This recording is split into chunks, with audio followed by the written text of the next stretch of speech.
உங்களுடைய காதல் கதையை பற்றி சொல்லுங்க. என்ன கதை? காதல் கதை. ஒரு நாள் திடீர்னு வந்துட்டார் இங்கே வச்சு மதுரைக்கு. நான் மதுரை, அவர் சிதம்பரம். 10 படத்துக்கு கூப்பிட்டு போயிருப்பார். அந்த படத்து பேரை கேட்டால் சிரிப்பீங்க நீங்கள். மங்கள மாசுபதம், அப்புறம் வெள்ளிக்கிழமை விரதம். கேட்டுங்க, அதான் சொல்லுங்க. என்னோட படம் ஏதாவது பார்த்துருக்கீங்களா? பார்த்துருக்கீங்களா? அடுத்த கேள்வி கேட்க போகிறேன். கேளுங்களேன், தாராளமாக கேளுங்க.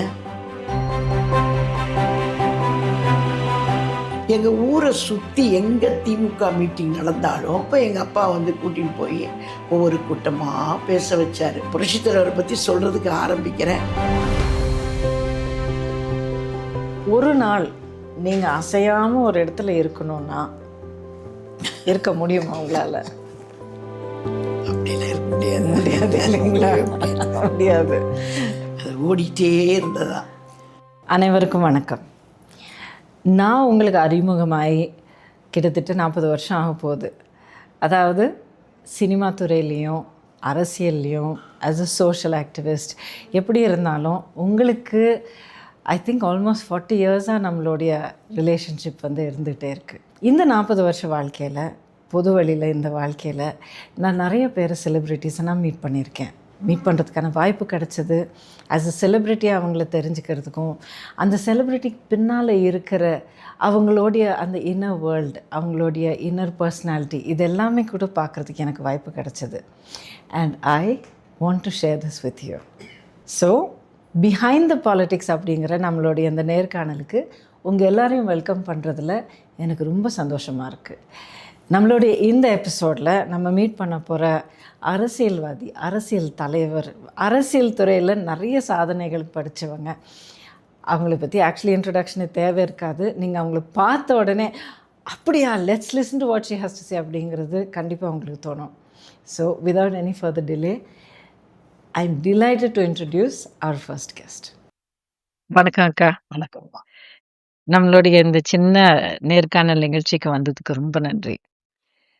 உங்களை வந்து ஒரு அரசியல்வாதியா உலகத்துக்கே தெரியும். நானும் கூட உங்களை அந்த மாதிரி பார்த்துருக்கேன். ஆனால் உங்களை அரசியல் அப்பாற்பட்டு ஒரு 2-3 தடவை சந்திக்கும் போது உங்களுடைய இன்னொரு பக்கம் நான் பார்த்துருக்கேன். அது நீங்களே தெரிஞ்சு காமிச்சிங்களா என்னன்னு தெரியல. ஆனால் அதில் வந்து உங்களை பற்றி தெரிஞ்சுக்கணும்னு ரொம்ப ஆர்வமாக இருக்கு எனக்கு. இந்த கேள்வியை வந்து நீங்கள் நிறைய வாட்டி கேட்டிருப்பீங்க. ஆனால் எனக்காக, அப்புறம் இன்றைய தலைமுறைகளுக்காக இன்னொரு தடவை சொல்லுங்க, அரசியல் எப்படி வந்தீங்க? நான் சின்ன வயசுல எனக்கு வந்து நான் படிச்சுட்டு இருந்த காலம், ஸ்கூல் படிச்சுட்டு இருக்கேன், அது ஆரம்ப பள்ளி. எங்க அப்பா வந்து ரொம்ப தீவிரமான திராவிட இயக்கத்துல பெரியாருடைய பக்தர். அவர் வந்து ரொம்ப தீவிரமானவர். எப்பவுமே கருப்பு துண்டு போட்டுட்டு இருப்பாரு, சாமி இல்லைன்னுட்டு இருப்பாரு, அந்த மாதிரி இருக்கிறவர். அப்படி இருந்தும் கூட திமுகவுல அன்னைக்கு அன்றைய காலகட்டத்துல அண்ணா இருக்கும் பொழுது திமுகவுல வந்து அப்பா வந்து ஒரு பதவியில பகுதி செயலாளரா அப்பமே இருந்திருக்காங்க. அப்ப இருக்கும் பொழுது அப்பாவுக்கு வந்து ஒரு மனசுல ஒரு கனவுகள் இருந்துகிட்டே இருந்திருக்குது. நம்ம குடும்பத்துல யாராவது அரசியலுக்கு கொண்டு வரணும்னு நினைச்சிருக்கிறாரு. நினைச்சிட்டு அவர் என்ன பண்ணிருக்கிறாரு, என்னை வந்து நினைச்சிட்டே இருந்து எனக்கு ஒரு 10-11 வயசு இருக்கும்போது எனக்கு எதுவுமே தெரியாது. அப்போ 11-12 வயசு கூட இருக்கும்னு வச்சுக்கலாம். அப்போ வந்து என்னை வந்து எங்க அப்பா வந்து ஒரு கூட்டம் நடக்குது எங்க ஊர்ல. அப்ப எங்க அப்பா வந்து அந்த கூட்டத்துக்கு என்னை கூட்டிட்டு போனார், நீ வாண்ட. அப்ப எங்க அம்மா வந்து கூட்டத்துக்கெல்லாம் எதுக்கு பொம்பளை பிள்ளைய கூட்டிட்டு போறீங்கன்னு கேக்குறாங்க. இவங்க மேலே பாரு அப்படின்னு சொல்லிட்டு என்னை கூட்டின்னு போறாரு. கூட்டின்னு போயிட்டு அங்கே உட்கார வச்சிருக்காரு மேடைக்கு பக்கத்தில். சும்மா ஒரு பொண்ணை கூட்டிகிட்டு போய் மேடையை காட்டுற மாதிரி கூட்டிகிட்டு போயிட்டு போன உடனே எங்கள் அப்பா எழுதி வச்சிருக்கிறாரு. சும்மா ஒரு பக்கம், இந்த 40 பக்கம் நோட்டில் ஒரு பக்கம், அதில் எழுதி வச்சதை என்னை மேடையில் ஏற்றி இதை படிச்சிரு அப்படின்னு சொன்னார் அப்பா. சொல்லணுன்னு எனக்கு ஒன்றுமே புரியல. எனக்கு சரி நம்ம அப்பா சொல்கிறாருன்ட்டு நானும் கொஞ்சம் பயந்து தான் போனேன். அப்போ போன உடனே எங்கள் அப்பா எழுதி வச்சிருக்கிறாரு. சும்மா ஒரு பக்கம், இந்த 40 பக்கம் நோட்டில் ஒரு பக்கம், அதில் எழுதி வச்சதை என்னை மேடையில் ஏற்றி இதை படிச்சிரு அப்படின்னு சொன்னார் அப்பா. சொல்லணுன்னு எனக்கு ஒன்றுமே புரியல. எனக்கு சரி நம்ம அப்பா சொல்கிறாருன்ட்டு நானும் கொஞ்சம் பயந்து தான் போனேன். அப்போ எங்கள் ஊரில் திமுக மீட்டிங் நடக்குது அன்றைக்கி. என்னை அந்த கூட்டத்தில் தான் என்னை முதல் எங்கள் அப்பா ஏற்றுறாரு மேடையில். ஏற்றி ஒரு 10 லைன் 12 லைன் இருக்கும். இந்த தலைவர் அவர்களே, பெரியவர்களே, இந்த மாதிரி வந்து அண்ணா, எம்ஜிஆர் அப்படின்ற மாதிரி ஏதோ எழுதி கொடுத்துருக்கிறார் அவர். அதை அப்படியே நான் பேசுகிற உடனே எங்கள் சொந்த ஊர் அது. அதில் நான் பேசுகிறேன்னே ரொம்ப கிளாப்ஸ் எல்லாம் வரும் இல்லையா. சொந்த ஊரை சேர்ந்த ஒரு பொண்ணு பேசுதுன்னா எல்லோரும் ரொம்ப கிளாப்ஸ் எல்லாம் பண்ணி ரொம்ப சந்தோஷப்பட்டாங்க. உடனே நான் கீழே இறங்கி வந்துட்டேன். வந்தது பிறகு எங்கள் அப்பா என்ன பண்ணிட்டாரு, நல்லா இன்னும் கொஞ்சம் நல்லா உயர்த்தி பேசணும்னு எனக்கு சொன்னார். இவர் தொடர்ந்து பேச சொல்ல போகிறார் அப்படின்னு நினச்சிட்டு எனக்கு ஒன்றும் தெரியாதே, நான் சின்ன பிள்ளை தானே. எங்கள் ஊரை சுற்றி எங்கே திமுக மீட்டிங் நடந்தாலும் என்னை சைக்கிளில் பின்னாடி உட்கார வச்சு அங்கே கூட்டிகிட்டு போயிடுவார். இப்போ சுற்றுப்பட்டில் இருக்கக்கூடிய கிராமங்களுக்கெல்லாம் எங்கே திமுக மீட்டிங் நடந்ததுன்னா இவருக்கு அழைப்பு கொடுப்பாங்க வர சொல்லி. அப்போ எங்கள் அப்பா வந்து கூட்டின்னு போய் ஒவ்வொரு கூட்டமாக பேச வச்சார். பேசணுன்னே பக்கத்து ஊருக்கு இப்படியே கொஞ்சம் மதுரை ஃபுல்லாகவே என்னை பற்றி கொஞ்சம் நல்லா தெரிய ஆரம்பித்தோடனேயே திமுக கூட்டங்கள்லேயே பேசுகிறதுக்கு என்னை அழைச்சிட்டு போனாங்க. அப்போது எங்கள் அப்பா எழுதி கொடுப்பாங்க, நான் பேசுவேன், அவ்வளோதான். எனக்கு அரசியல் இதை பற்றியெல்லாம் தெரியாது. 67 வந்து பொது தேர்தல் நடந்துச்சு நம்ம விருதுநகரில். நின்னவர் வந்து சீனிவாசன் சொல்லிட்டு அவர் துணை சபாநாயகராக இருந்தார். அவர் தான் காமராஜரை தோற்கடித்தவர். அவர் மாணவ பருவத்திலே ஒரு மாணவனால் வீழ்த்தப்பட்டாருன்னு நம்மளாம் இப்போ மேடையில் பேசுகிறோம் இல்லையா காமராஜரை பற்றி. அப்போ அவர் வந்து அங்கே நிற்கிறாரு. அப்போ எங்கள் அப்பா வந்து அந்த ஊர் செயலாளர் அப்பாவுக்கு தெரிஞ்சவருன்றதுனால என்னை அவர் கூப்பிட்டுருக்காரு, உங்கள் பொண்ணை அழைச்சிட்டு வாங்கன்னு. அப்போ என்னை அப்பா கூட்டிகிட்டு போகிறாங்க. கூட்டிகிட்டு போனால் டெய்லி ஒரு 4 மீட்டிங் 5 மீட்டிங் அப்பா எழுதி கொடுப்பாங்க. அப்போ ரிக்ஷாவில் தான் மைக் கட்டியிருப்பாங்க, இப்போல்லாம் ஆட்டோ இல்லை. அப்போ ரிக்ஷாவில் மைக் கட்டியிருப்பாங்க. நானே எங்கள் அப்பா உட்காந்து எங்களை ஒரு பாயிண்ட்டாக கூட்டிகிட்டு போய் பேச வைப்பாங்க. இப்படியே வளர்ந்துச்சு. அதுக்கு பிறகு திமுகவிலேயே பேசிகிட்டு இருந்தேன். அப்புறம் புரட்சித் தலைவர் வந்து 72 கட்சி விட்டு எடுத்ததுக்கு பிறகு அப்பா வச்சுருந்த எம்ஜிஆர் மன்றம்னு பேர் வச்சுருந்தாங்க அவர் அந்த கிராமத்தில். அப்போ எல்லோரும் எம்ஜிஆருக்கு தானே மன்றங்கள்லாம் தலைவர் பேரில் தானே வச்சுருப்பாங்க. அப்போ இவர் வச்சுருந்தார். இவரை கட்சி விட்டு நீக்கின உடனே வந்து எல்லா மன்றங்களும் எல்லாம் ஒன்று சேர்ந்து திமுக இதெல்லாம் கலைச்சிட்டு நாங்கள் எம்ஜிஆருக்கு பின்னாடி போகிறோன்னு முடிவு பண்ணி மதுரையில் பெரிய கூட்டம் நடத்துகிறாங்க ஜான்சிராணி பார்க்கில். அதான் ஃபஸ்ட்டு மீட்டிங், தலைவர் ஆதரித்து பேசுகிற மீட்டிங். அங்கே கட்சிக்காரவங்கெல்லாம் சேர்ந்து அப்போ தலைவருக்காக பேசுகிறாங்க. அப்போ அந்த கூட்டத்துக்கு எங்கள் அப்பா என்னை கூட்டிகிட்டு போயிட்டார். அந்த மீட்டிங் பயங்கரமான கூட்டம். எனக்கு அந்த கூட்டத்தை பார்த்தோன்னே எங்கள் அப்பா சொன்னதை மட்டும் மனசில் வச்சுக்கிட்டு அப்படியே நான் போய் பேசிட்டேன். எனக்கு என்ன பேசினேன்னே தெரியல. ரொம்ப ரொம்ப ஆவேசமாக ரொம்ப கிட்டத்தட்ட ஒரு 20 நிமிஷம் பேசியிருக்கேன். அப்போ பேசிட்டு வந்தோடனேயே சுற்றுப்பட்டில் இருக்கிறவங்கெல்லாம் அங்கே வந்திருந்தாங்க இல்லையா அந்த திடலுக்கு. வந்தோடனே அவங்க எல்லோரும் அப்பப்போ மீட்டிங்கெல்லாம் கூட்டிகிட்டு போய் அப்படியே என்னுடைய வளர்ச்சி ஆரம்பித்தது. புரட்சித் தலைவர்கிட்ட கூட்டிகிட்டு போனாங்க. புரட்சித் தலைவர் பார்த்தாரு. அப்புறம் அவர் முன்னாடி பேசக்கூடிய வாய்ப்புகள் நிறைய கிடச்சிது எனக்கு. அப்போ அவரும் என்னை பாராட்டி பேசுகிற அளவுக்கு என்னுடைய திறமையை நான் வளர்த்துக்கிட்டேன். அவர் பேசினார், அப்படி பிரபலமாயிடுச்சு. இதுதான் இப்போ என்னுடைய அரசியல் என்ட்ரி. கண்டிப்பாக யாராலையுமே வந்து நான் இப்படி தான் அரசியலுக்கு வந்தேன் அப்படிங்கிறது யாராலும் சொல்ல முடியாது. இது உண்மையிலே இது வரைக்கும் நான் கேட்காத ஒரு விஷயம். சரி, இப்போது அரசியலில் நீங்கள் அந்த ஃபஸ்ட்டு ஸ்பீச்சில் என்ன ஸ்பீச் பேசுனீங்க, ஏதாவது ஞாபகம் இருக்கா உங்களுக்கு? எனக்கு அப்பா வந்து 40 பக்கம் தான் எழுதி 40 பக்கம் நோட்டில் ஒரு 10 லைன் எழுதி கொடுத்தாங்க. அப்போ எனக்கு வந்து என்ன என்னுடைய வயசில் அதை மெமரி பண்ணக்கூடிய அளவுக்கு அப்போ எனக்கு தோணலை, தெரியல. கண்டிப்பாக. அதனால் வந்து அதில் என்ன பேசுனேன்னு தெரியல. ஆனால் வந்து இந்த ஜான்சிராணி பார்க்கில் பேசுகிற கூட்டம்ன்றது வந்து தமிழ்நாடு பூராவும் தெரிய ஆரம்பிச்சிச்சு. அப்போ வந்து அங்கே பேசுனது என்னென்னா, அப்போ திமுக ரொம்ப கடுமையாக பேசணும்னு எங்கள் அப்பா எனக்கு எழுதலை, அவங்க சொல்கிறாங்க, இதெல்லாம் மைண்டில் வச்சுக்கணும், இப்படி தான் பேசணும் அப்படின்னு அப்பா சொல்கிறாங்க. அந்த பேச்சினுடைய எதிரொலி தான் தமிழ்நாடு பூராவுமே கொஞ்சம் என்ன பப்ளிசிட்டி ஆகிச்சு. அதுக்கு பிறகு புரட்சித் தலைவருக்கு முன்னாடி பேசும்போது திருவான்மியூரில் ஃபஸ்ட்டு மாநாடு இங்கே திருவான்மியூரில் தான் நடக்குது.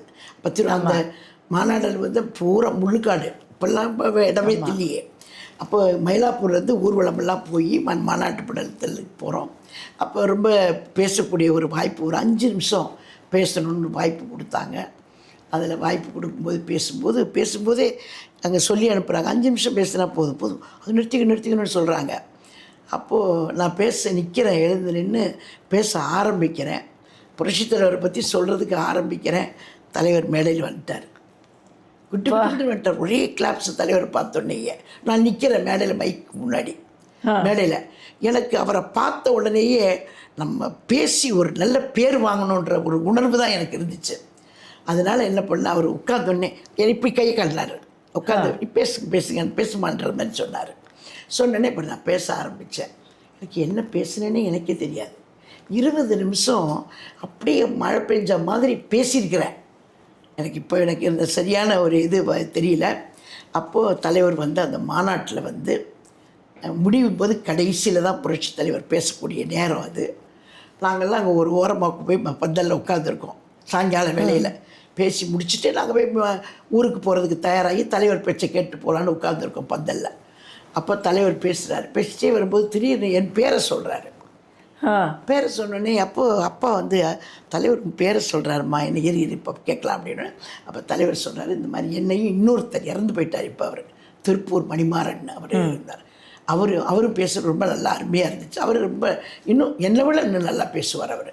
இப்போ 2 பேரையும் பேர் சொல்லி, இங்கே வந்திருக்கிற கழகத்தோழர்கள்லாம் இவங்க 2 பேரையும் பயன்படுத்திக்கணும், தமிழ்நாடு பூராவும் இவங்க அழைச்சிட்டு போய் கூட்டம் போடணும், பயன்படுத்திக்கணும் அப்படின்னு தலைவர் பேசுகிறார். இப்படிப்பட்டவங்களாம் நம்ம இயக்கத்தில் இருக்கும்போது நம்மளால் ஒன்றும் பண்ண முடியாது அப்படின்ற மாதிரி தலைவர் பேசுகிறாரு. இதை நாங்கள் கேட்டுட்டு பந்தல் கிட்ட நாங்கள் தலைவரை பார்க்கலான்னு நிற்கிறோம்.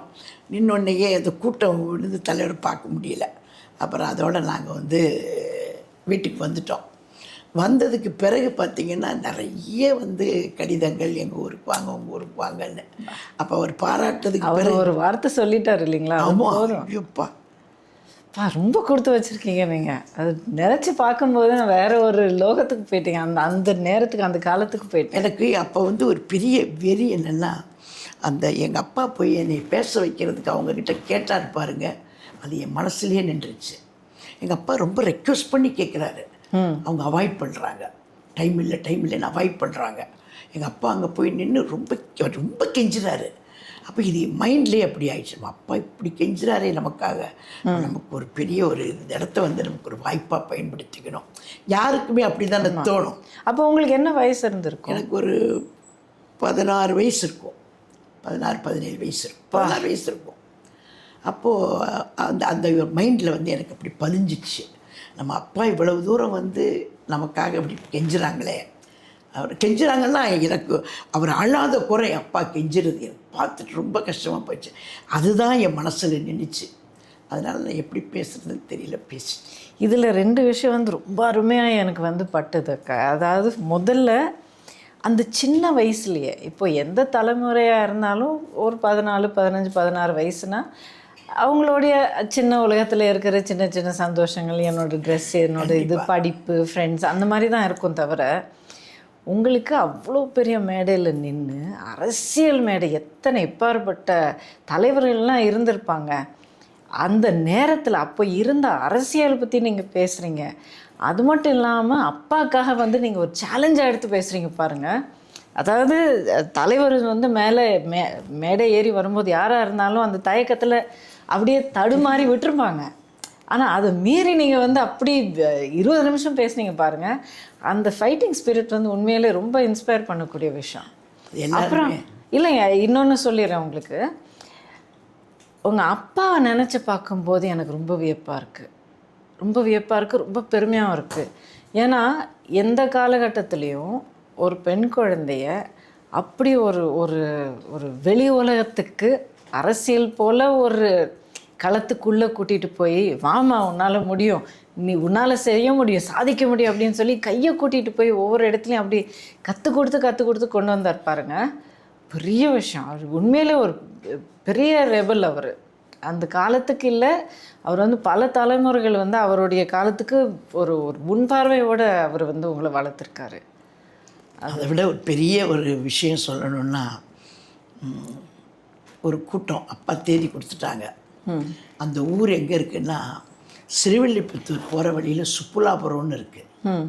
ஸ்ரீவில்லிபுத்தூர் போகிற வழியில் இந்த கோபால்சாமி கோயில் இருக்கும். அந்த மலை கோயில் அதுக்கு எதிர்த்த மாதிரி இந்த கிராமம்.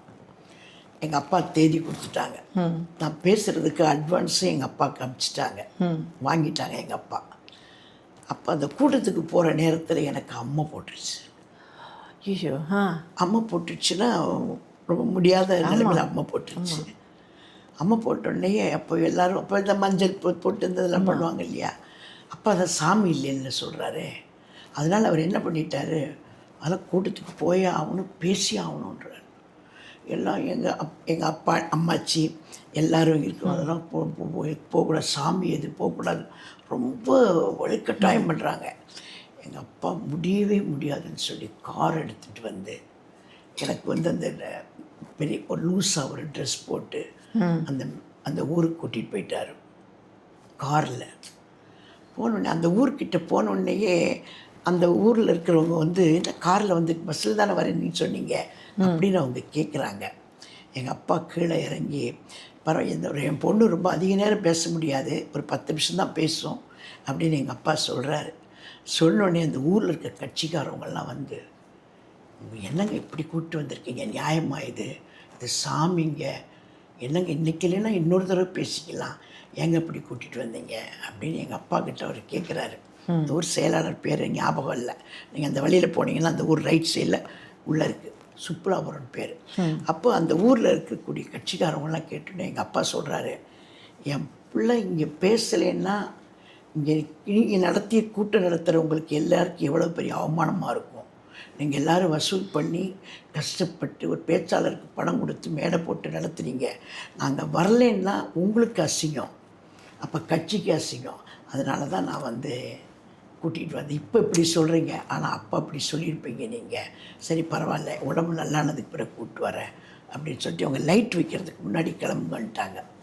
அப்புறம் கூட்டிகிட்டு வந்து அவர் எங்கள் அப்பாவுடைய வந்து என்ன, அதெல்லாம் இன்றைக்கி நினச்சாலும் எனக்கு அப்படி கண்ணீர் அப்படி எனக்கு இப்படியெல்லாம் நம்ம அப்பா நம்மளை வளர்த்துருக்கிறாரு அப்படின்னு. என்ன ஒரு ஒழுக்கம், என்ன டிசிப்ளின்! ஊரில் சொந்தக்காரவங்க எல்லாம் 10-15 பேர் வந்துட்டாங்க. எங்கள் அம்மா போய் ஊரையே கூட்டிகிட்டு வந்துட்டாங்க. போகிறேன் எங்கள் அம்மாவுக்கு சண்டை. அங்கே எங்கள் அப்பா விடுறதாவே இல்லை, முரட்டுத்தனமாக ஒரு பக்தர் அவர், அந்த மாதிரி இருந்து பண்ணினாங்க. அந்த மாதிரி நிறைய மாதிரி சம்பவங்கள்.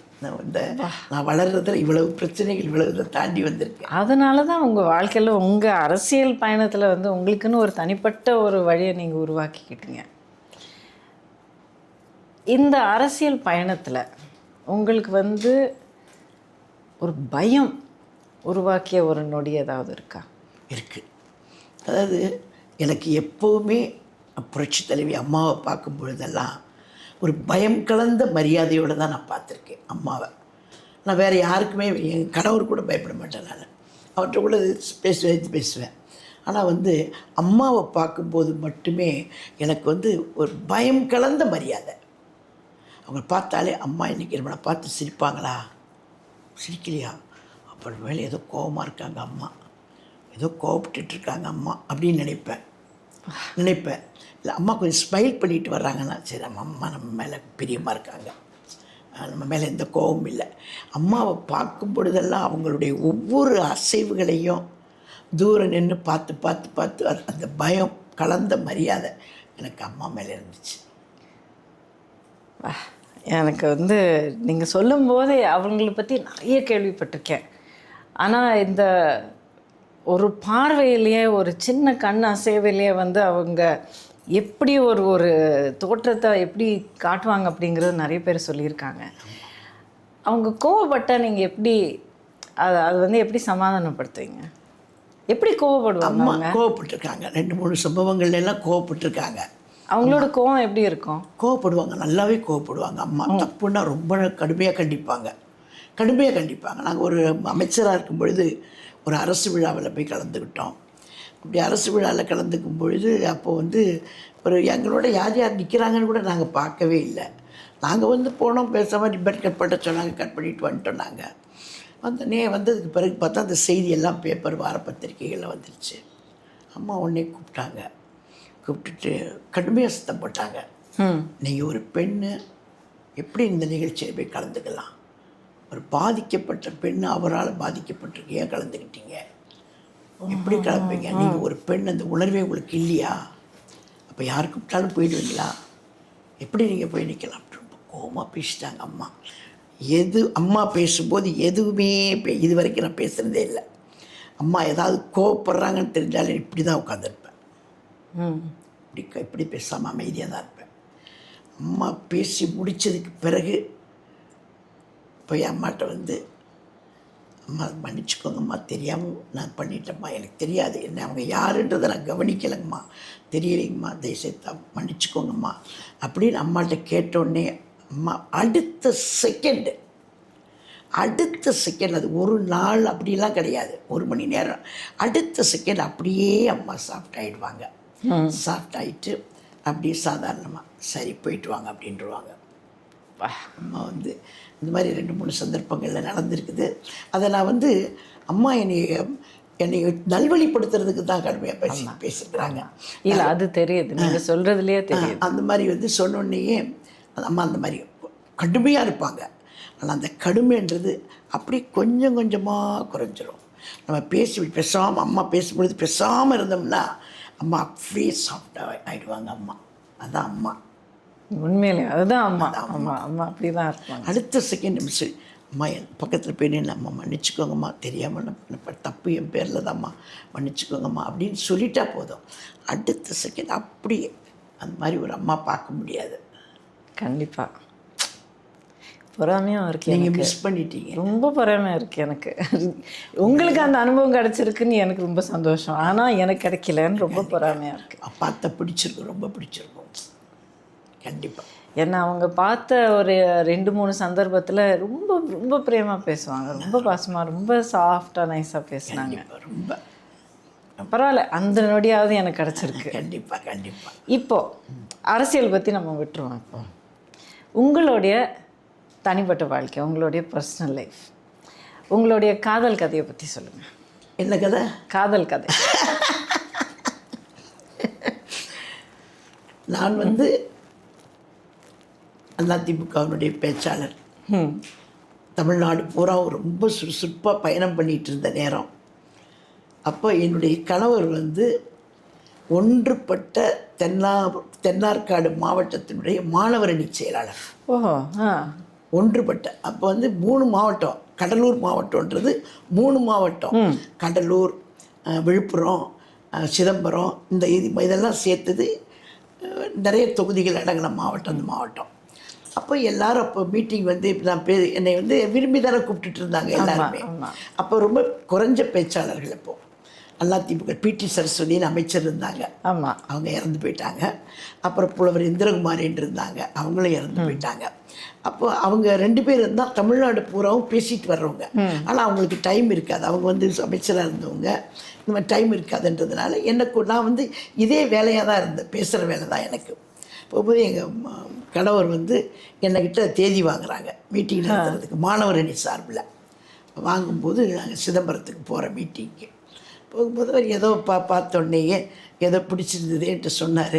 இது எங்கள் அப்பா அம்மாவை கேட்கணும், எங்கள் அப்பா அம்மாவை கேட்காம நான் எதுவும் செய்ய மாட்டேன் அப்படின்னு சொல்லி அப்படியே தள்ளிட்டே போனேன். ஒரு நாள் திடீர்னு வந்துட்டார் இங்கே வச்சு மதுரைக்கு. நான் மதுரை, அவர் சிதம்பரம். நான் வந்து எனக்கு அப்பப்போ பார்ப்பார், அவங்கள பார்ப்பார், கடிதம் போடுவார். திருட்டுத்தனமாக தானே எல்லாமே, திருட்டுத்தனமாக. அந்த கடிதங்கள் எல்லாம் இருக்கா அவங்கக்கிட்ட? இல்லைம்மா, எதுவுமே. அது எங்கள் வீடு காலி பண்ணோம் பாருங்க. அப்போ வந்து காலி பண்ணுறச்சு எல்லாத்தையும் எங்கள் அம்மா தூக்கி போட்டாங்க அப்போவே அங்கே ஊரில். இங்கே எல்லாம் எதுவுமே இல்லை. ஆனால் எனக்கு ஒரு விஷயம் மட்டும் தோணுது, நான் வந்து இன்னைக்கு அவர்கிட்ட உட்காந்து அப்போ நீங்கள் எழுதின சில கடிதங்கள் திரும்பி எழுதுனா கண்டிப்பாக சொல்லுவார். கண்டிப்பாக சொல்லுவார். நான் பண்ண போகிறேன். வாங்க, கண்டிப்பாக நாளைக்கு வாங்க, அவசியம் வாங்க. அப்புறம் அவர் வந்து மதுரைக்கு வந்தார். வந்துட்டு அப்போது இந்த என்கிட்ட சொல்லிட்டு போகிறாரு, நான் எம்எல்ஏ சீட் கேட்டிருக்கேன் தலைவர்கிட்ட, நான் கேட்டு கிடச்சதுன்னா நான் நிற்பேன், இல்லைன்னா நான் வந்து கல்யாணம், எங்கள் வீட்டில் பொண்ணு பார்த்துட்ருக்காங்க, கல்யாணம்னு சொன்னார். இப்போது சொன்னோடனே அப்புறம் கடுமையான வாக்குவாதம் வந்தோடனேயே சரி இதெல்லாம் முடியட்டும், சட்டசபை எலெக்ஷன்லாம் முடியட்டு பேசிக்கலாம். அந்த வாக்குவாதம் வாக்குவாதம் முடிஞ்சு சொல்லுங்க, அது எப்படிப்பட்ட வாக்குவாதம் சொல்லுங்க. அவர் சொல்கிறார், எனக்கு கல்யாணம்னா நாங்கள் கல்யாணம் அங்கேயே பொண்ணை கல்யாணம் பண்ணிவிடுவேன் நான் அப்படின்ற மாதிரி கொஞ்சம் என்ன த்ரெட்டன் பண்ணுறாரு, டெட்லைன் கொடுக்குறாரு. பண்ணுறாரு. சரி நான் முதல்ல போயிட்டு வாங்க, சென்னைக்கு போயிட்டு வாங்க பேசிக்கலாம் அப்படி. இப்போ சென்னைக்கு வந்து தலைவரை பார்த்துட்டு, தலைவர் அவர் மேலேயும் ரொம்ப பிரியமாக இருப்பார், ரொம்ப அன்பாக இருப்பார்.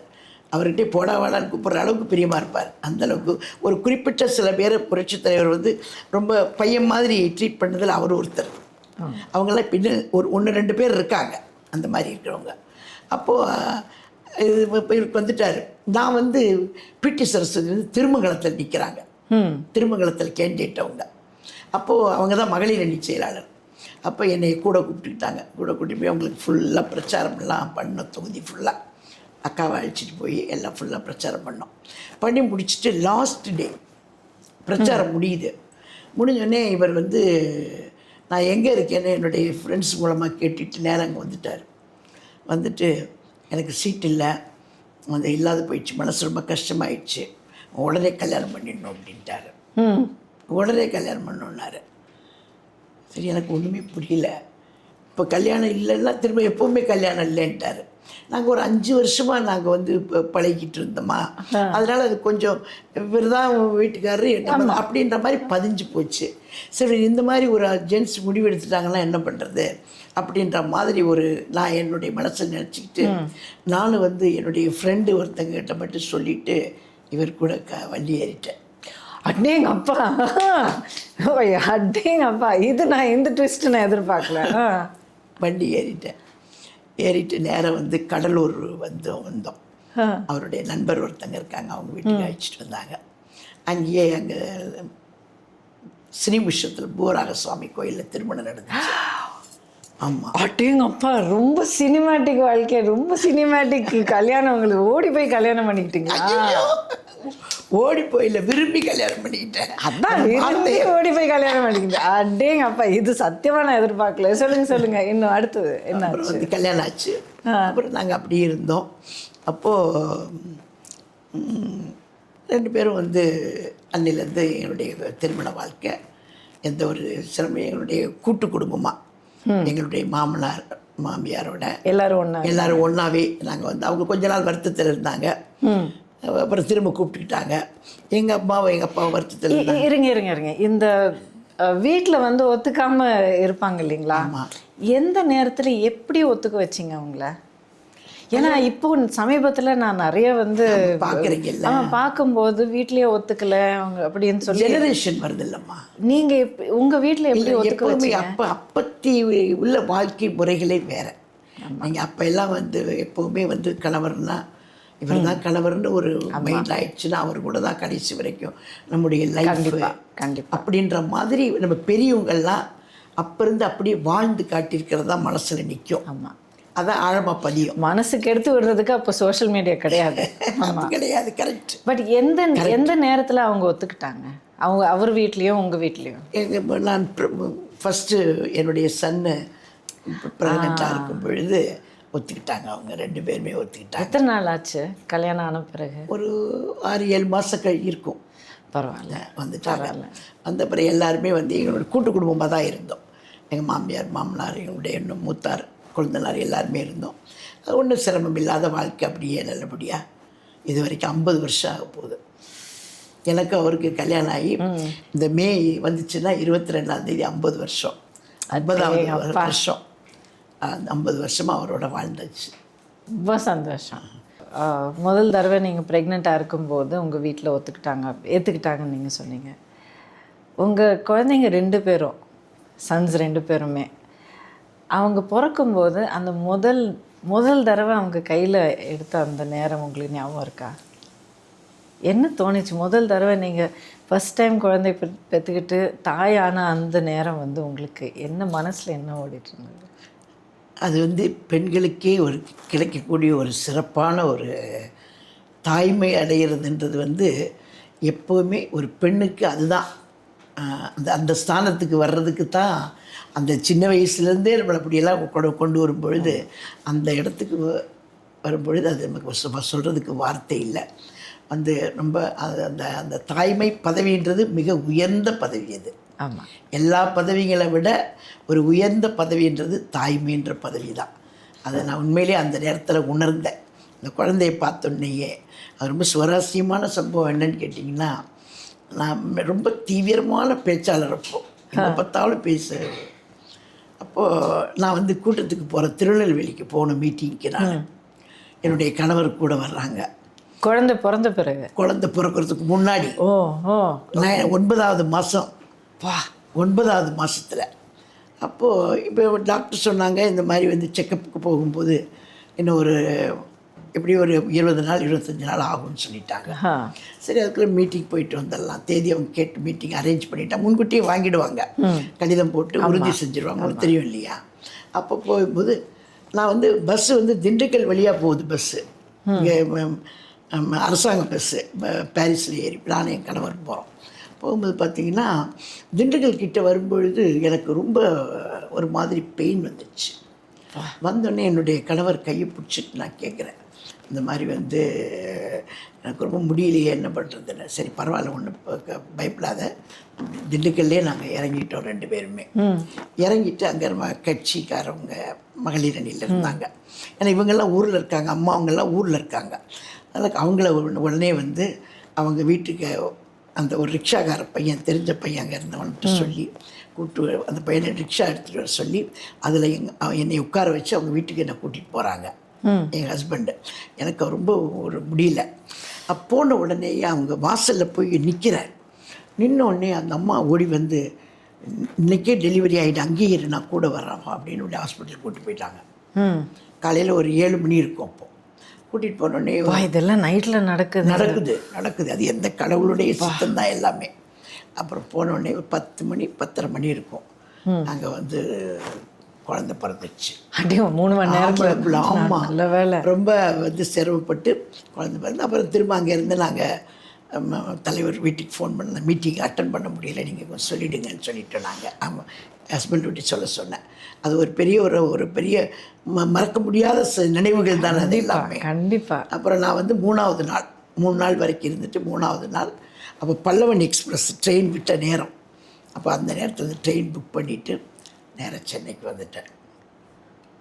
அது ரொம்ப வந்து அது ஃபஸ்ட்டு வந்து அது ஒரு பெரிய, அது கிட்டத்தட்ட ஒரு ஆக்ஷன் படம் மாதிரி. கரெக்ட், அதே தான். ஆமாம். உங்களை வந்து ஒரு அரசியல்வாதியாக எல்லாருக்கும் தெரியும். இத்தனை வருஷமாக இத்தனை தலைமுறைகளை வந்து உங்களை வந்து தெரியும். ஒரு தாயாக உங்களை பற்றி நீங்கள் சொல்லணுன்னா என்ன சொல்வீங்க? எப்படிப்பட்ட ஒரு தாய் நீங்கள்? எனக்கு வந்து ஒரு 2 பிள்ளைங்க. 2 பிள்ளைங்களுமே வந்து நான் எப்போவுமே பசங்களை வந்து ரொம்ப அதிகமாக கண்டிக்க மாட்டேன், அடிக்க மாட்டேன். எங்கள் வீட்டுக்கார் வந்து என்ன பண்ணுவார், பசங்களை ரொம்ப கண்டிப்பாக இருக்கணும்னு வளர்ப்பார். 4 மணிக்கு எழுப்பி விட்டுடுவார். எழுப்பி விட்டு படிக்க சொல்லுவார். அப்பா ஆமாம், நான் எழுந்து தம்பிங்களுக்கு பால் கொடு, முதல்ல சீக்கிரம் பாலை காய்ச்சி கொடுன்னு என்று சொல்லுவார். அப்போது அந்த அது வந்து நமக்கு வந்து ஒரு சுகமான சுமை தான். அது சுமைன்னு எடுத்துக்க முடியாது, அதில் ஒரு சுகம் இருக்குது. நம்ம பிள்ளைங்களுக்கு, நம்மளுடைய பிள்ளைங்களுக்கு நம்ம நல்லா படிக்கணும் அப்படின்லாம் வந்து பசங்களை வளர்க்கும்போது அது ஒரு பெரிய ஒரு அது ஒரு பேர் தான். கண்டிப்பாக. இப்போ 2 பேருமே எவ்வளோ நல்லா செட்டில் ஆகி எவ்வளோ பொறுப்பான வழியில் போயிட்டுருக்காங்க. ரொம்ப சந்தோஷமாக இருக்குது. ஆனால் நீங்கள் திட்ட மாட்டீங்க? நான் திட்ட மாட்டேன். இப்போ திட்டு வைப்போம், அப்பெல்லாம் திட்டவே மாட்டேன். எனக்கு பசங்களை திட்டினா எனக்கு பிடிக்காது. அடித்தா வந்து எங்கள் வீட்டுக்காரோட சண்டை போடுவேன் நான். உடனே இந்த மாதிரி ஏன் பசங்களாம் அடிக்கிறீங்கன்னு அவர் அடிப்பார். உனக்கு சரியாக படிக்கலை, இல்லை ரிப்போர்ட் கார்டில் சரியாக வந்து கொண்டு வரல, ஏதாவது ஒரு பசங்க எழுப்பி விளையாட போயிட்டு லேட்டாக வருவாங்க. அந்த மாதிரி நேரங்கள்ல எல்லாம் திட்டுவாங்க, அடிப்பாங்க. நான் தான் சண்டை போட்டுட்டு பசங்களை அடிக்கக்கூடாதுன்னு. உங்கள் 2 பேருக்கு எந்த விஷயத்தில் இது வரைக்கும் ஏதாவது ஒரு விஷயம் சொல்லணுன்னா உடன்பாடே இல்லாமல் ஒரு அவ்வளோ ஆழமான ஒரு கருத்து வேறுபாடு வந்தது எதில்? இப்போ வந்ததே இல்லைம்மா இது வரைக்கும். So happy. இது வரைக்கும் அந்த மாதிரி இந்த 50 ஆண்டு காலத்தில் சின்ன சின்ன சண்டைகள் வரும், குட்டி குட்டியாக இருக்கும். அது கொஞ்ச நேரத்துலையே சரியாயிடும். இது வரைக்கும் அப்படி ஒரு பெரிய லெவல்ல எல்லாம் இது வரைக்கும் எங்களுக்குள்ளே வந்ததே கிடையாது. அப்போ இந்த நேரத்தில் இன்னொரு கேள்வி உங்களுக்காக. இப்போ இந்த காலம் இல்லை, கடந்த இந்த மூணு நாலு தலைமுறையில் உலகம் மாறி இருக்கு, சமுதாயம் மாறி இருக்கு. அந்த கல்யாணத்தோடைய அந்த உறவு அந்த எல்லாமே வந்து கொஞ்சம் டிஃப்ரெண்ட்டாகவே இருக்குது. இப்போது ரிலேஷன்ஷிப்பும் கல்யாணம் அந்த பந்தங்கள் வந்து கொஞ்சம் சீக்கிரமாகவே பிரிஞ்சு போகிற மாதிரி நம்மளை சுற்றி பார்த்துட்ருக்கோம். அப்படிப்பட்ட ஒரு சூழ்நிலையில் இருக்கிற அந்த தம்பதிகளுக்கு நீங்கள் என்ன சொல்வீங்க? முதல்ல வந்து இப்போ நான் உங்களுக்கு சொன்னேன் இல்லையா, 50 வருஷம் ஆயிடுச்சு கல்யாணத்துக்கு. இது வரைக்கும் அப்படி ஒரு இது வராதுன்னா, அது ஒரு சண்டை போடணும், கருத்து வேறுபாடு வரணும் அப்படின்ற மாதிரி அப்படி ஒரு சூழ்நிலை வந்ததே கிடையாது. அப்படியே வந்தால் கூட நான் பக்கத்தில் கடைக்கு போயிடுவேன். அந்த இடம் கொடுப்பீங்க நீங்கள்? ஆமாம், இடம் கொடுக்குறதில்ல, அவர் பாட்டு பேசிட்டே இருக்கட்டும், கொஞ்ச நேரம் கேப் விட்டு வருவோம், கொஞ்ச நேரம் விட்டு வருவோம். அப்படி ஏதாவது கோபம், எல்லாரும் சிரிச்சாங்க இங்கே இருக்கிற சூப்பர் டெக்னிக். அது ஏதாவது ரொம்ப கோபமாக இருந்தாருன்னா நான் பாட்டுக்கு ட்ரெஸ் பண்ணிவிட்டு, அவர் பயந்துக்கிட்டே இருப்பார். அப்போ இவன் ட்ரெஸ் பண்ணிட்டு போகிறாளே எங்கே போவாளே, திரும்ப ஒரு 1/2 மணி நேரம் கழிச்சு ஒரு ரவுண்டுக்கு போயிட்டு வீட்டுக்குள்ளே வந்துடுவேன். உடனே அவர் என்னை கமெண்ட் அடிப்பார். அவர் அந்த போன மச்சான் திருப்பி வந்தாங்க மாதிரி அவர் ஏதாவது சொல்லுவார். இந்த மாதிரி தான் அது. அவர் அதிகமாக பேசும்போது நான் பேச மாட்டேன், அப்படி வெளியே போயிடுவேன். அதே மாதிரி நான் பேசினாலும் ஏதாவது கடுமையாக ஏதாவது கோவம் வந்தவர்கிட்ட பேசினாலும் அவர் அந்த நேரத்தில் சாந்தமாயிடுவார். இப்படி இது எங்கள் 2 பேருக்குள்ள ஒரு புரிதல் இருந்துச்சு. ஆமாம், இந்த ஆரம்பத்துலேருந்து எங்களுக்குள்ள ஒரு புரிதல் இருந்துச்சு. எனக்காக அவரும் அவருக்காக நானுன்ற மாதிரி ஒரு புரிதல் இருந்ததுனால தான் இவ்வளவு நாள் வந்து ஒரு இதாக 50 வருஷம் நாங்கள் வந்து இந்த திருமண வாழ்க்கை போயிருக்கு. இதில் ஒரு விஷயம் எனக்கு தோணுது, எஸ்பெஷலி இந்த காலத்தில் நல்ல சாதித்த பெண்களுக்கு அவங்களுடைய அடையாளத்தை சமுதாயத்துக்கு அவங்க காட்டணும், வெளிப்படுத்தணும், அதுக்கான ஒரு அங்கீகாரம் கிடைக்கணும் அப்படிங்கிற ஒரு ஆதங்கம் நம்ம எல்லாருக்கும் இருக்குது. ஆனால் அது வந்து ஒரு கல்யாணம், ஒரு ரிலேஷன்ஷிப், அந்த மேரேஜ்குள்ளே வரும்போது அங்கே தான் நிறைய வந்து பிரச்சனைகள் புருஷன் பொண்டாட்டிக்குள்ளே வந்துட்டுருக்கு. ஸோ அப்படிப்பட்ட அதாவது நீங்கள் சாதிச்சிருக்கீங்க, சாதனை மட்டும் இல்லாமல் உங்களுக்குன்னு இருக்கிற அடையாளம் வந்து ஒரு மிக வேகமான ஒரு ரொம்ப ஃபோர்ஸ்ஃபுல்லாக டைனாமிக்கான ஒரு பெண்மணி அப்படிங்கிற ஒரு இமேஜ் உங்களுக்கு இருக்குது. அது மட்டும் இல்லாமல் நீங்கள் வந்து அரசியல் களத்தில் தேர்தல் அரசியல்லையும் மந்திரியாகவும் எவ்வளோ வந்து நீங்கள் சாதிச்சிருக்கீங்க. ஸோ அப்படி இருக்கிற அந்த சாதனையாளர் பெண் வீட்டுக்குள்ளே, அந்த ஃபேமிலிக்குள்ளே எப்படி வந்து அட்ஜஸ்ட் ஆகி போக முடியும் இன்றைக்கு இருக்கிற இந்த சமுதாயத்துக்கு? இன்னைக்கு இருக்கிறது வந்து செய்திகள்லாம் நம்ம பார்க்குறோம், தொலைக்காட்சியில் பார்க்குறோம். அது ஒரே காரணம் என்னென்னா, ஆண் பெண்ணை புரிஞ்சுக்கணும், பெண் ஆணை புரிஞ்சுக்கணும். 2 பேரும் புரியலைன்னா இந்த மாதிரி கருத்து வேறுபாடுகள் எல்லாமே வரணும்.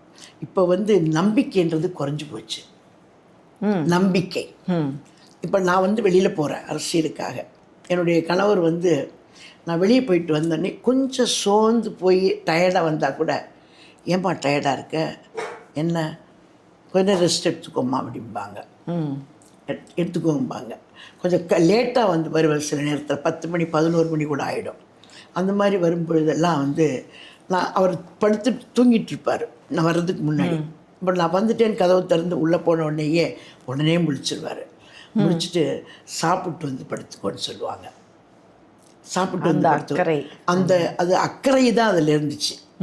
அதே மாதிரி நான் ஏதாவது பொலிட்டிக்கலாக நான் வெளியில் போகும்போது வரும்போது எனக்கு ஏதாவது ஒரு ஃபீலிங்ஸ் இருக்கும் இல்லையா, அந்த மாதிரி நிறைய விஷயங்களை நான் அவரோட டிஸ்கஸ் பண்ணிக்குவேன், அவரோட பேசுவேன். அப்போது இப்போ இன்றைக்கி நீங்கள் அவங்கள பார்த்தேன்னா உங்களை என்கிட்ட பேசுனீங்க அப்படின்றத நான் போய் அவர்கிட்ட சொல்லுவேன். இன்றைக்கி இது பாப்பா என்கிட்ட பார்த்தாங்க பேசுகிறாங்கன்னு சொல்லுவேன். ஒவ்வொன்றையுமே ஒரு கதை மாதிரி அவர்கிட்ட சொல்லுவேன். நான் சொல்லும்போது நம்ம அவருக்கு நம்பிக்கை வருது நம்மளுடைய இது. அதே வாழ்க்கையை முழுசாக நீங்கள் பகிர்ந்துக்கிறேன். அதான் புரிதலோடு பகிர்ந்துக்கிறோம் நாங்கள். அதனால் அதே மாதிரி அவரும் வந்து ஒரு எல்லா நிலைகள்லேயுமே அவர் வந்து எங்களோட ஒரு இணக்கமான ஒரு வாழ்க்கையை தான் வாழ்ந்துட்டுருக்குறோம் இது வரைக்குமே. அப்படி எந்த ஒரு இதுவும் வந்ததே கிடையாது. பெரிய விஷயம். அதுவும் அரசியல் குடும்பம் அப்படின்னு சொல்லும்போது இப்படி இருக்கு. இன்றைக்கி கூட கொஞ்சம் கடுமையாக அவங்களுக்கு கோவம் வந்துச்சுன்னா கடுமையாக என்ன திட்டுவாங்க. இன்னி கூட இந்த வயசில் கூட அந்த 50 வருஷம் ஆக போகுது எனக்கு கல்யாணம் ஆகி. இப்போ கூட கடுமையாக சொன்னாங்கன்னா கூட நான் ஒன்றும் இப்போ கூட நீங்கள் ட்ரெஸ்ஸை மாற்றிட்டு நீங்கள் வெளில போக மாட்டேன். பையனுங்களை ஃபோன் பண்ணி வர சொல்லிவிடுவேன். அப்படியே எங்கள் அப்பா சூப்பர் வெப்பன் இது பசங்களை ஆயுதம்.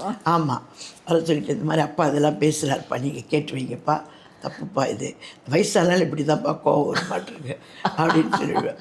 ஆனால் இவங்க ரொம்ப கேஷுவலாக பேசி ஏன்ப்பா நீங்கள் அம்மாட்ட இப்படி போய் நடந்துக்கிறீங்க, இவங்க சும்மா கேஷுவலாக சொல்லுவாங்க. அப்படி தான், வேறு ஒன்றும். சூப்பர் ஆயுதம், பெஸ்ட் ஆயுதம் அதுதான். அவங்களும் வந்து எனக்காகவும் பேச மாட்டாங்க, அவருக்காகவும் பேச மாட்டாங்க. அதாவது நீங்கள் ஏதாவது சொல்லியிருப்பீங்கம்மா, அதனால தான் அப்பா ஏதாவது சொல்லியிருப்பார். அப்படியே ஆமாம், அப்படியே சமாதானம். 2 பேருமே அப்படி தான். சூப்பர். 2 பிள்ளைகள் அப்படி தான். உங்களுடைய அடுத்த ப்ரமோஷன் வாழ்க்கையில் என்னை பொறுத்த வரைக்கும் பாட்டியானது.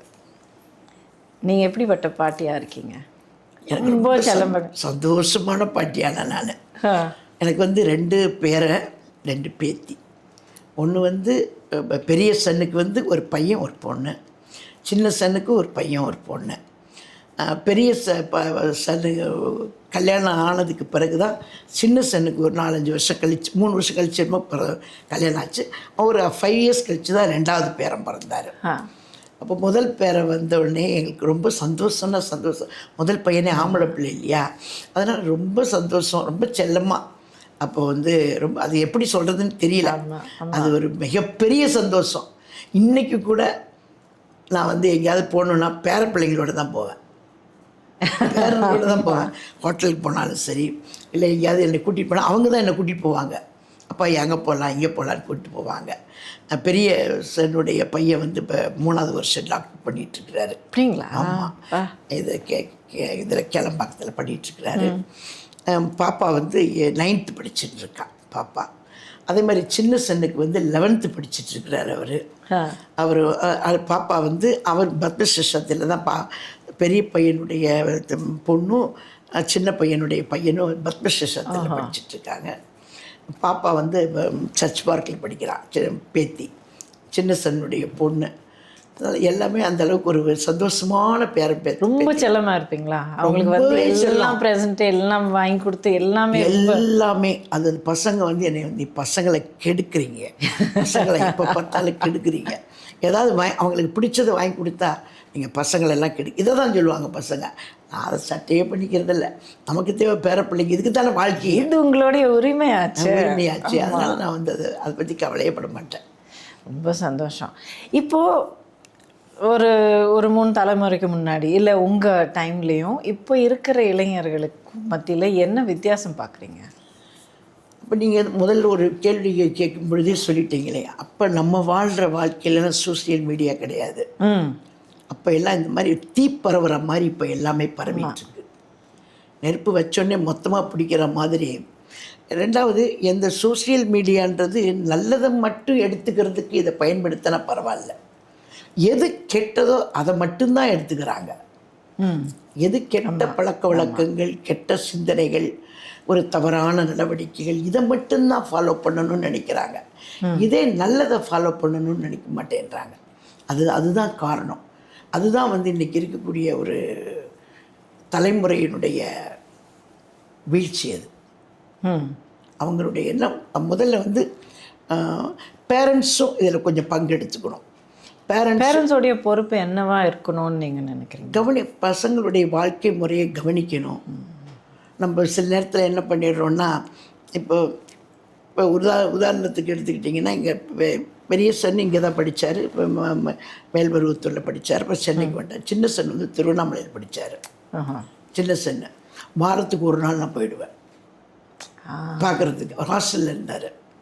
ஒரு நம்முடைய கவனம்ன்றது நம்ம பிள்ளைங்க மேலேயும் இருக்கணும் எப்போவுமே. நம்மளுடைய வாழ்க்கை எவ்வளோ தான் பிஸியாக இருந்தாலும், நம்மளுடைய வேலை பொறுப்பு எவ்வளோ தான் இருந்தாலும், குழந்தைங்க தான் கடைசி வரைக்கும் கூட வரக்கூடிய அந்த பிள்ளைங்க இல்லையா. அதனால் அவங்களுடைய வளர்ச்சி, அவங்களுடைய கல்வி, அவங்களுடைய குடும்ப வாழ்க்கை, இது எல்லாமே ஹாப்பியாக இருக்கணும்னு தான் எந்த பேரண்ட்ஸும் நினைப்பாங்க. ஆமாம், எந்த பேரண்ட்ஸாக இருந்தாலும் அது முடியாதவங்க கூட தன்னுடைய குழந்தை வந்து நல்லா இருக்கணும்னு தான் நினைப்பாங்க.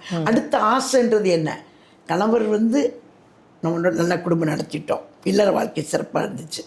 அடுத்த என்ன, நம்ம குழந்தைங்க. பேர பிள்ளைங்க. இவங்க வந்து நல்லா இருக்கணும். இவங்க வந்து யாருக்குமே ஒரு ஒரு அந்த யாரையுமே எதிர்பார்த்து வாழக்கூடாது. அவங்க அவங்க வாழணும், சிறந்த வாழ்க்கை வாழணும். அவங்களும் நல்ல பேரோடையும் புகழோடையும் வரணும். இது ஒன்று தானே வேண்டுதலாக இருக்கும், வேறு என்ன இருக்க முடியும்? கரெக்டு. நம்முடைய பிள்ளைங்க நல்லா இருக்கணும், நம்முடைய பேர பிள்ளைங்க நல்லா இருக்கணும், அவங்க நல்லா படிக்கணும், இன்னும் அவங்களும் அப்பாவை மாதிரி அவங்க உயர்ந்த நிலைக்கு வரணும். இதுதான் ஆசையாக இருக்க முடியும். கரெக்டு தான். நம்முடைய கவனன்றது வந்து நம்ம குழந்தைங்க மேலே இருக்கணும் எப்போவுமே. நான் வந்து மேடையில் பேசியிருந்தால் பசங்களாம் படிச்சுட்டு இருந்தாங்க ஸ்கூலில். இப்போ நான் மத்தியானம் சாப்பாடு நானே கொண்டு போய் பசங்களுக்கெல்லாம் கொடுத்துட்டு வருவேன் போய். ஏன்னா நம்முடைய கவனம் இருக்கணும் அப்படின்றதுக்காக அந்த ஒரு பாதி சிந்தனை பசங்க மேலே என்ன இருந்தாலும் சரி அம்மா கூடவே இருக்காங்க, அம்மா இங்கே பார்த்துக்கிட்டே இருக்காங்க அப்படின்ற ஒரு பயம் இருக்கும் இல்லையா? அந்த மாதிரி பயமும் இருக்கும். அதே நேரத்தில் நம்ம அம்மா வந்துடுவாங்க. ஆமாம், ஒரு மன உறுதி இருக்கும். மன உறுதி இருக்கும் இல்லையா? அதுதான் மிக முக்கியமான ஒன்று. அது அப்போ இருந்து அப்படியே கீப்பப் பண்ணி கொண்டு வந்து அவங்க லைஃப் ஓரளவு சரி. இன்னி வரைக்கும் நான் பார்த்த வரைக்கும் கண்டிப்பாக இன்னி வரைக்கும் நீங்கள் அப்படியே தொடர்ந்து பண்ணிகிட்ருக்கீங்க. ஏன்னா உங்கள் குழந்தைங்க 2 பேரையும் பசங்களை நான் பார்க்கும்போது அதே ஃபீலிங் இருக்குது. வளர்ந்துட்டாங்க, அவங்களுக்கும் குழந்தைங்க இருக்காங்க. ஆனால் அதே நேரத்தில் அம்மா சின்ன வயசில் எப்படி பார்த்துருப்பாங்களோ உங்களை அப்படியே தான் பார்க்கலாம். நீங்கள் நம்பவே மாட்டீங்க. இன்றைக்கும் நான் சமைச்சாதான் முதல்ல வந்து என்ன பசங்க வந்து என்னம்மா இன்றைக்கி சமையல்னு கேட்பாங்க. அந்த அடுத்த கேள்வி அதுதான். நீங்கள் சூப்பராக சமைப்பீங்க அப்படிங்கிறது நான் நிறைய இடத்துல நான் கேள்விப்பட்டிருக்கேன். உங்களுக்கு என்ன சமைக்க பிடிக்கும்? எல்லா சமையலும் பண்ணுவோம்மா. நான் சைவம். உங்களோட ஸ்பெஷாலிட்டி எது? அதாவது நல்லா தெரிஞ்சவங்க உங்கள் குடும்பத்தில் யாராக இருந்தாலும் என்ன கேட்பாங்க உங்ககிட்ட? இது இந்த ஆஃப் த ரெக்கார்டாக சொல்லட்டுமா? ஆன் ரெக்கார்டே சொல்லுங்கள். நீங்கள் எதுக்கு ஆஃப் ரெக்கார்ட் சொல்லணும்? எல்லா சமையலுமே நல்லா செய்வேன் தான். அது ஒன்றும் பிரச்சனை இல்லை. பசங்க எல்லாருமே விரும்பி சாப்பிடுவாங்க. இன்றைக்கும் அதே மாதிரி தான் கேட்டுட்ருப்பாங்க எங்கிட்ட. ஒரு விருந்து நீங்கள் சமைச்சு வச்சு எப்போவுமே சண்டே எப்போவுமே நான் செஞ்சு கொடுத்து விட்ருவேன் பசங்களுக்கெல்லாம். வீட்டிலேருந்து வெளியிலெல்லாம் போகாமல் இருந்தால் சண்டே எவ்ரி சண்டே அவங்க வந்தோடனே முதல் கேள்வியை இன்றைக்கி என்னம்மா ஸ்பெஷல் அப்படின்னு தான் கேட்பாங்க. அது கேட்டு அவங்க வந்து அம்மா சமைச்சது இவங்க எல்லா இடத்துலையுமே சொல்லுவாங்க எங்கள் அம்மா ரொம்ப நல்லா சமைப்பாங்கன்னு. ஆனால் இன்றைக்கி வரைக்கும் அது அவங்க அப்பாக்களை மாதிரியே பேர பிள்ளைங்க அதே மாதிரி தான். இன்றைக்கும் ஃபோன் பண்ணி அப்பா இன்றைக்கி என்ன சமையல் அப்படின்னு கேட்பாங்க. கேட்டு உங்கள் வீட்டில் என்னப்பா சமையல் நான் கேட்டால் எங்கள் வீட்டில் செய்கிறத விட உங்கள் வீட்டில் தான் பையன் நல்லா செய்வாங்க. ஒரு 2 நாளைக்கு முன்னாடி பார்த்தீங்கன்னா என்னுடைய பேத்தி கால் பண்ணாங்க பேசுகிறதுக்கு. என்னப்பா அப்படின்னு. அப்போ இன்றைக்கி என்னப்பா உங்கள் வீட்டில் சமையல் அப்படின்னாங்க. நான் கேட்டேன் இப்போ உங்கள் வீட்டில் தான் எல்லாம் செய்கிறாங்கல்லப்பா, குக்கெல்லாம் செய்கிறாங்கல்ல, அப்புறம் எங்கள் வீட்டில் கேட்குறீங்களே அப்படின்னு கேட்டேன் நான். அப்போ சரி பரவாயில்ல அப்பாயி வீட்டில் குக்கு இல்லை, ஏதாவது கொடுத்து அனுப்புங்க அப்படின்னு நான் கேட்கும்போது, அப்பாயி எங்கள் வீட்டில் இருக்க குக்கெல்லாம் நல்லா சமைக்க மாட்டாங்க அப்பாயி, உங்கள் வீட்டில் இருக்க குக்கு தான் பாய் நல்லா சமைப்பாங்க, அது நீங்கள் தான் பாய், நீங்கள் தான் நல்லா சமைப்பீங்கன்னு சொல்கிறாங்க பசங்க. அந்த மாதிரி பேர பிள்ளைங்களும் அதே மாதிரி. அதை விட பெரிய சர்டிஃபிகேட் யாரால கொடுக்க முடியும் சொல்லுங்கள்? அதை அவங்க செஞ்சு அவங்க சாப்பிட்றாங்க பாருங்கள், அதை உட்காந்து பார்த்துட்டு இருக்கணும். எனக்கு நான் அது பசங்க சாப்பிடும்போது பக்கத்துலேயே உட்காந்து அவங்க சாப்பிட்றத பார்ப்பேன். பேர பிள்ளைங்க சாப்பிட்றது எல்லாமே. ஏன்னா அவங்க எது பிடிக்காது தெரிஞ்சு செய்யும்போது அவங்க விரும்பி சாப்பிடணுன்றது இன்றைக்கும் அந்த பழக்கம் வச்சிட்ருக்கேன் மாறாமல். அதுலேருந்து அந்த இதுலேருந்து நான் மீறதில்லை. அந்த கடமையிலேருந்து பசங்க 2 பேருக்கு பண்ணியாச்சு. இந்த பேர பிள்ளைகளையும் நம்ம ஓரளவுக்கு நல்லா வரணுன்றதுக்காக அவங்களுக்கு வந்து. இன்னொரு விஷயம் வந்து நான் உங்கள் வீட்டில் வந்து நான் கவனித்த ஒரு விஷயம் வந்து உங்கள் கூட இருக்கிறவங்க இன்றைக்கி நேற்றுக்கு இல்லை எத்தனையோ வருஷங்களாக அவங்க கூட இருந்திருக்காங்க. உங்கள் வீட்டில் வந்து உங்களுக்கு வீட்டில் உதவி பண்ணுறவங்க, கிச்சனில் உதவி பண்ணுறவங்க, அது வந்து ரொம்ப நாளாக அவங்க கூட இருக்காங்கன்னா அது வந்து உங்களை பற்றி ஒரு பெரிய ஒரு என்ன சொல்கிறது, ஒரு பெரிய பாராட்டுன்னு தான் சொல்லுவோம். இன்றைக்கி பார்த்திங்கன்னா இப்போ இன்றைக்கி இருக்கிறவங்க நாளைக்கு இருப்பாங்களா என்னன்னு தெரியல. அது வந்து தக்க வச்சுக்க தெரியுமா தெரியாதான்னு கூட இல்லை. உங்கள் கூட இருக்கிறவங்க இத்தனை வருஷமாக அவங்க கூட இருக்காங்கன்னா, ஒரு 20 வருஷம் 30 வருஷமாக இருக்காங்கன்னா அது பெரிய விஷயம். அது அப்படியே அவங்க கொஞ்சம் மனசு நோகாமல் அவங்க வருத்தப்படாமல் அந்த அளவுக்கு நீங்கள் ஒரு உண்மையான மனசு அந்த அக்கறையோடு நீங்கள் அவங்கள பார்த்துக்கிறீங்க அப்படிங்கிறது அதுலேயே புரியும். ரொம்ப அருமையான விஷயம். உங்ககிட்ட கேட்கணுன்னு பல கேள்விகள் என் மனசில் அப்படியே ஓடிட்டுருக்கு. சரி ஒன்று நான் கேட்டுறேன். நீங்கள் வந்து ரொம்ப ஆக்டிவாக இருக்கீங்க, அது எனக்கு தெரியும்.